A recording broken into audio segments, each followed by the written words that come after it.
khatib, khatmul Quran, kemudian baca maulid. Barang siapa yang hadir dalam khatmul Quran itu ada 70.000 malaikat yang mendoakan, mengaminkan kita. Doa malaikat itu adalah ampunan bagi dosa-dosa kita. Moga-moga kita diampuni dosa-dosa kita oleh Allah Subhanahu wa taala. Kemudian baca maulid. Apabila kita baca maulid, mudah-mudahan kita termasuk orang yang cinta dengan baginda Rasulullah SAW, dan nanti di yaumil qiyamah kita akan mendapat syafaat dari beliau. Para jamaah yang dirahmati Allah Subhanahu wa taala, selanjutnya adalah kajian tentang amaliyah bulan Sya'ban. Tadi maghrib kita sudah memasuki, yaitu 1 Sya'ban 1445 Hijriah. Bismillahirrahmanirrahim. Assalamualaikum warahmatullahi wabarakatuh. Para jemaah yang dirahmati Allah Subhanahu wa taala, sebelum baca kitab kita baca Fatihah untuk penulis kitab ini dari tuan guru kami, yaitu almarhum Dr. Kiai Haji Said Musa Al-Badawi yang hadir. Semoga dengan ilmunya Allah angkat derajatnya dan Allah ampuni dosa-dosanya. Allah jadikan kuburnya taman dari taman surga. Al-Fatihah kabinya tuqul wal maqul wa ila hadrati sayyidina Rasul. Al-Fatihah. A'udzu billahi minasyaitonir rajim. Bismillahirrahmanirrahim. Alhamdulillahi rabbil alamin. Ar-Rahmanir Rahim. Maliki yaumiddin. Iyyaka na'budu wa iyyaka nasta'in. Ihdinas siratal mustaqim. Siratal ladzina an'amta 'alaihim ghairil maghdubi 'alaihim waladdallin.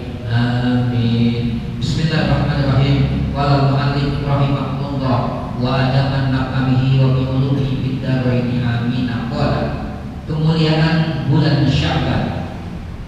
Syekh Abdurrahman Al-Sabrawi berkata, Sya'banu khamsatu ahlubin.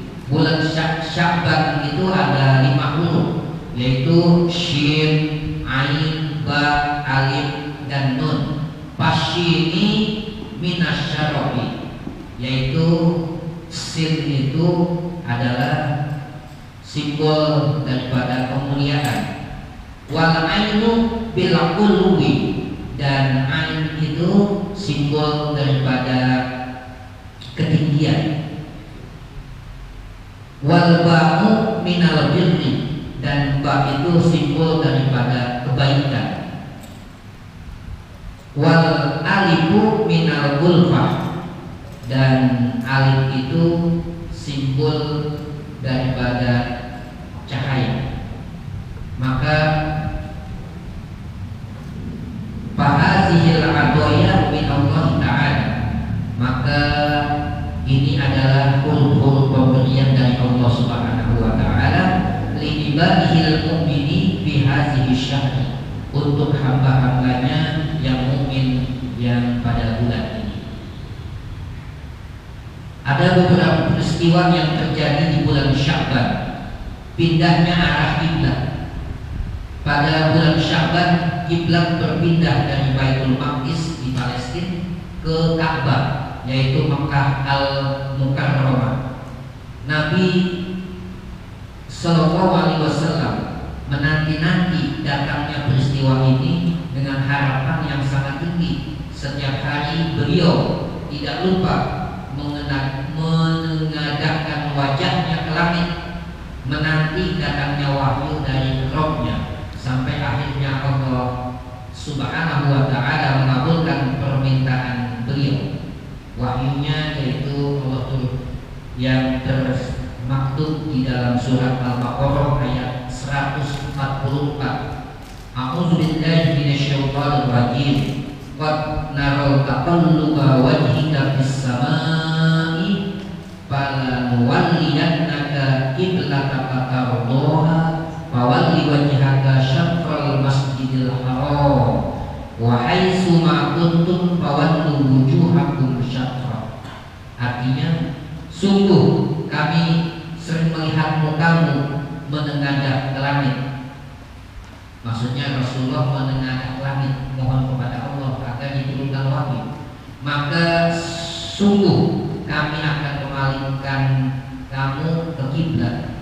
kamu sukai. Palingkanlah mukamu ke arah Masjidil Haram, dan di mana saja kamu berdoa, palingkanlah mukamu ke arahnya. Jadi sejak peristiwa bulan Syawal dan ini dipindahkan arah kiblat dari Baitul Maqdis ke Makkahul Mukarramah. Selanjutnya diangkatnya amalan manusia. Salah satu keistimewaan bulan Sya'ban adalah diangkatnya amal-amal manusia pada bulan ini, yaitu ke langit. Dari Usamah bin Zaid radhiyallahu anhu berkata, "Ya Rasulullah, lam araka tasumu syahra min asyhur ma tasumu min Sya'ban." Saya berkata, "Ya Rasulullah, saya tidak pernah melihatmu ya Rasulullah berpuasa dalam satu bulan dari bulan-bulan yang seperti puasamu di bulan Sya'ban." Qala, maka baginda Rasulullah bersabda, "Dzalika syahru yaqalun nasu anhu baina Rajabi wa Ramadan." Dan baginda Rasulullah bersabda, itulah bulan yang manusia lalai darinya antara Rajab dan Ramadan. Wa huwa syar'u turfa'u bihil a'malu ila rabbil alamin, yaitu di mana bulan yang di dalamnya diangkat amalan-amalan kita kepada Allah Subhanahu wa taala. Fa uhibbu ayyurfa'a amali wa ana sha'im. Dan kata baginda Rasulullah, saya menyukai amal saya diangkat sedangkan saya dalam keadaan berpuasa.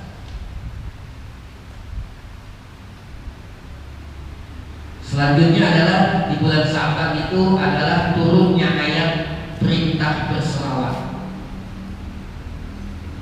Diceritakan oleh Ibnu Abi Asy'aib Al-Yamani berkata, sesungguhnya bulan Sya'ban adalah bulan sholawat kepada Nabi Sallallahu Alaihi Wasallam, karena ayat yang termaktub di dalam surat Al-Ahzab ayat 56. A'udzubillahi minasyaitonir rajim.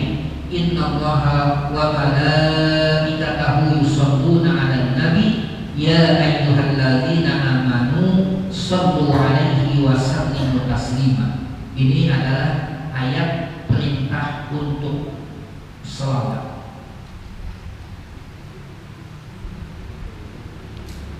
Keutamaan puasa di bulan Sya'ban. Baginda Rasulullah SAW ditanya oleh seorang sahabat, adakah puasa yang paling utama setelah Ramadan? Beliau menjawab, karena ahabba syuhuri ila Rasulillah SAW, adalah yang lebih disukai oleh Rasulullah SAW berpuasa pada bulan Sya'ban. Ayyasumahu Sya'banu balkana yasiluhu bi Ramadan. Bahkan beliau menyambungnya dengan Ramadan. Jadi Rasulullah SAW ketika masih hidupnya itu di bulan Sya'ban beliau puasa penuh. Makanya kita dilatih dari bulan Rajab, bulan Sya'ban sampai Ramadan, ya, supaya nanti pas Ramadan nggak kaget lagi dalam ibadah kita. Jangan dari bulan Rajab kita biasa-biasa aja, bulan Sya'ban biasa-biasa aja. Pas bulan Ramadan baca Quran kita genjot, sekali baca 5 juz, besoknya sakit kita. Ya, karena nggak biasa, maunya dari sekarang dibiasakan. Jadi warming up-nya tuh mulai bulan Rajab. Bulan Rajab kita sudah lewati. Nah, sekarang Sya'ban masih ada 1 bulan lagi jedahnya untuk menuju Ramadan. Mari kita persiapkan diri kita agar Allah beri kesehatan dan kita bisa memanfaatkan di menu Ramadan. Amalia bulan Sya'ban. Ada beberapa amalia yang dianjurkan bulan Sya'ban. Di antaranya tadi yang saya bagikan itu amalia harian, Senin sampai Ahad. Nah, nanti dibaca di rumah. Kalau nggak kuat 10 apa 170, kalau nggak 70 ya 10. Jangan sampai nggak diamalkan. Belum tentu tahun yang akan datang kita bisa menjumpai di bulan Sya'ban atau Ramadan. Ada beberapa amaliyah di antara yang dianjurkan di bulan Sya'ban. Yang pertama adalah sholat sunnah 12 rakaat. Tiap-tiap rakaat setelah membaca Al-Fatihah baca surat Al-Ikhlas 15 kali. Niatnya niat sholat mutlak aja. Usul di sunnah al-mutlak ini lillahi ta'ala. Setelah baca doa kita baca Al-Fatihah kemudian surat Al-Ikhlas 15 kali. Dan rakaat selanjutnya sama. Sholatnya 2 rakaat salam, 2 rakaat salam. Berarti kalau 12 rakaat 6 kali. 6 kali salam. Kemudian berpuasa. Yang ketiga adalah memperbanyak membaca Al-Quran. Ya, alhamdulillah majelis taklim ini setiap 2 minggu sekali kita hafal Al-Quran. Nanti bagi bapak-bapak yang belum mau ikutan misalnya, nanti bisa menghubungi WA saya atau bapak-bapak Setiawan atau ketua DKM Bapak Ustaz Yogi, kasih nomor WA-nya, nanti saya akan masukkan ke dalam grup administratif dan bisa ikutan dalam list Al-Quran. Yang keempat adalah memperbanyak membaca La ilaha illallah wa la na'budu illa iyyahu mukhlishina lahuddin walau karihal kafirun. Coba ikutin saya sama-sama. La ilaha illallah wa la na'budu illa iyyahu mukhlishina lahuddin walau karihal kafirun. Itu kita perbanyak. Gampang bacanya, ya boleh pagi, boleh siang, boleh